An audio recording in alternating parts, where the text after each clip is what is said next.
Hola! Aujourd'hui on va parler de concours cosplay.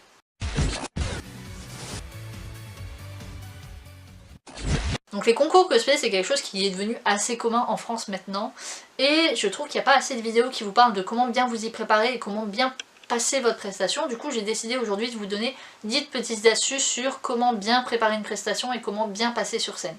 Donc j'ai 5 astuces qui sont avant la prestation en elle-même et 5 astuces qui sont une fois sur la salle. Donc la première astuce que je peux vous donner c'est de être tout simplement à l'aise avec le regard des gens. C'est quelque chose de très compliqué, mais quand vous allez passer sur scène et surtout en concours cosplay, beaucoup de gens vont vous regarder et vont vous juger, vous passez en concours, donc bien sûr qu'il y aura un jugement. Donc il faut que vous soyez à l'aise déjà avec les critiques, mais aussi avec le fait qu'on va vous juger sur votre ressemblance au perso, donc inévitablement sur votre physique. Et se foutre du regard des gens, c'est quelque chose qui est très long à accepter, il faut vraiment travailler dessus, donc si vous êtes très jeune et que vous vous sentez pas très à l'aise dans des lieux publics, ou que vous vous sentez pas à l'aise avec le regard des gens de façon générale, il faut mieux que vous travaillez avant, au préalable, sur vous-même, vous dire voilà c'est pas grave, c'est le regard des gens, moi j'en ai rien à foutre, je les connais pas, je les reverrai pas, et après se dire c'est bon je peux me lancer sur scène. Deuxième astuce, ça c'est celle que je conseille peut-être le plus sur une préparation de prestation, c'est d'avoir l'idée de la prestation avant même de s'inscrire au concours. C'est-à-dire que généralement vous allez dire ah bah voilà il y a un petit concours dans le village d'à côté et j'ai envie d'y participer mais je sais pas quoi faire. Et vous allez réfléchir à votre presta parce que vous avez ce concours qui arrive bientôt.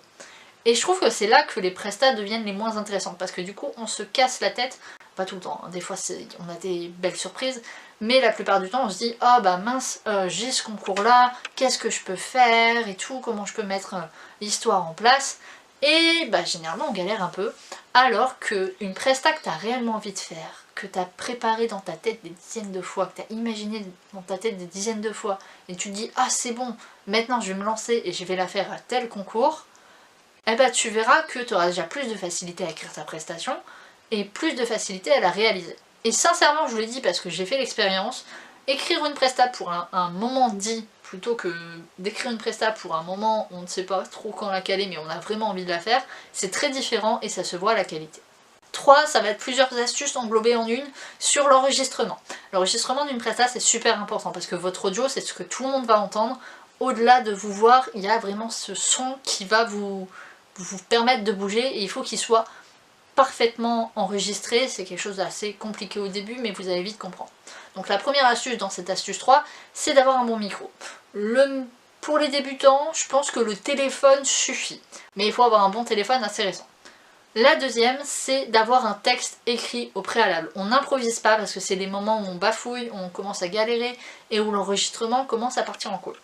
Et enfin le troisième, c'est d'avoir un logiciel de montage assez performant tout en étant facile pour vous qui allez débuter.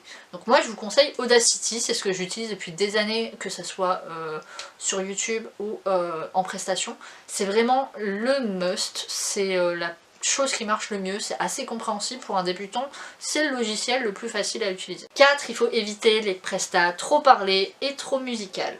C'est un peu compliqué à expliquer, mais en fait, à moins de faire une idol et d'avoir vraiment que de la choré à faire, il faut trouver un juste milieu entre la presta qui parle et la presta qui bouge. Donc les gens vont devoir peut-être découvrir le manga, l'anime, le jeu vidéo que vous allez présenter grâce à votre cosplay. Donc il faut qu'ils aient un minimum d'histoire, donc un minimum de parler. Et il faut que la musique, elle soit en mouvement et en rapport avec votre truc. Donc il faut trouver le juste milieu parce que je sais que les gens décrochent au prestat entièrement parlé, c'est pas intéressant, tout le monde le sait que c'est pas intéressant, tout le monde décroche au bout de 30 secondes. Et c'est pareil pour la musique, si vous faites que bouger, bah les gens vont être là en mode oui, mais le contexte. Donc voilà, vraiment faire un doux mélange entre parler et bouger. 5, et c'est l'astuce la plus importante, il faut répéter.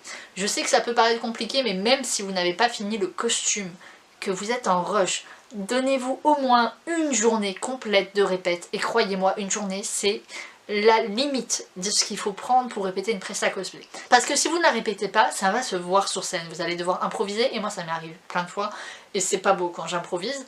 Et voilà, surtout si vous êtes en groupe, il faut que vous sachiez exactement à quel moment qui fait le geste, quoi.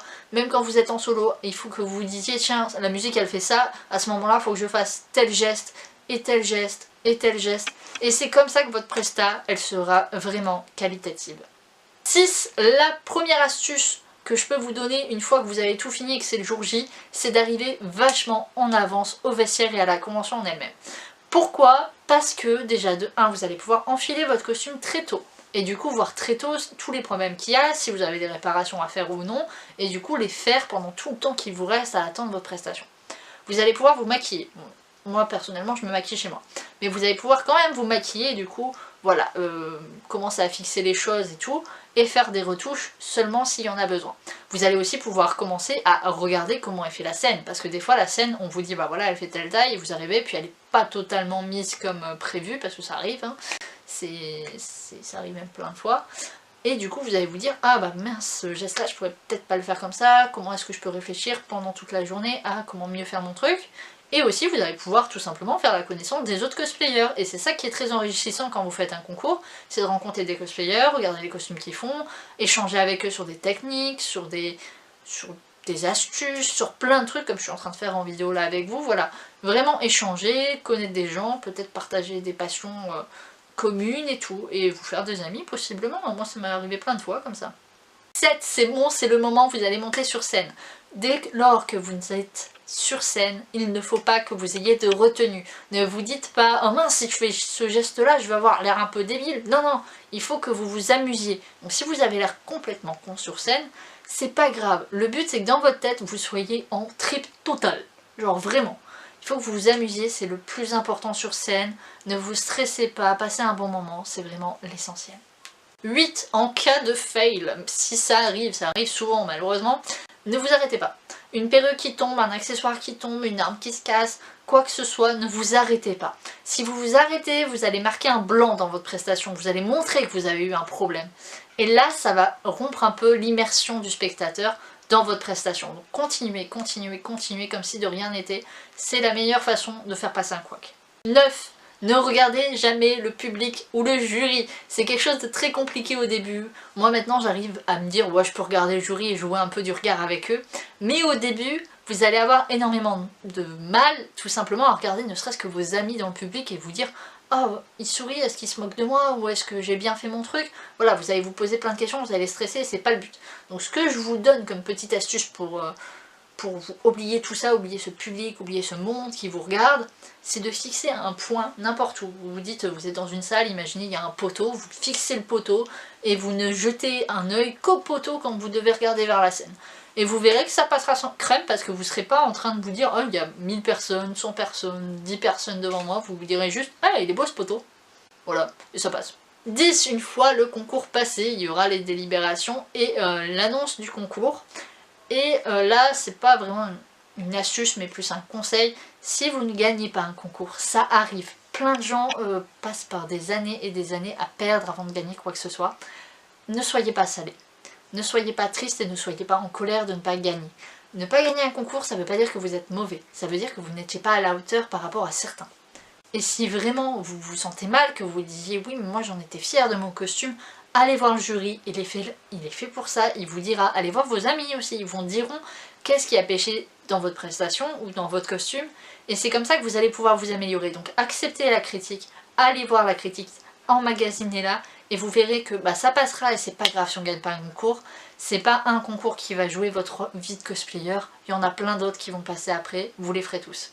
Donc voilà, c'est la fin de cette vidéo. Je la poste un peu plus tôt, je sais pas si vous l'avez remarqué, normalement je poste le samedi, on est vendredi. Tout simplement parce que demain je suis au Geek Days de Lille et seulement demain parce que malheureusement je ne peux pas rester les 2 jours. Donc je serai en Morticia Adams pour changer, avec Eatanas en mercredi et mon cher et tendre The Pyro DJ. Dites-lui de changer de pseudo s'il vous plaît. En Gomez Adams et voilà, on sera là toute la journée, je ne fais pas de concours cosplay donc je serai super dispo si vous voulez parler et tout. Je sais que vous n'êtes pas très nombreux, je crois qu'on est une centaine maintenant sur la page, mais voilà, si vous avez envie d'échanger, si vous me reconnaissez et que vous avez envie d'échanger, n'hésitez pas. Et sur ce, je vous dis à bientôt dans une prochaine vidéo.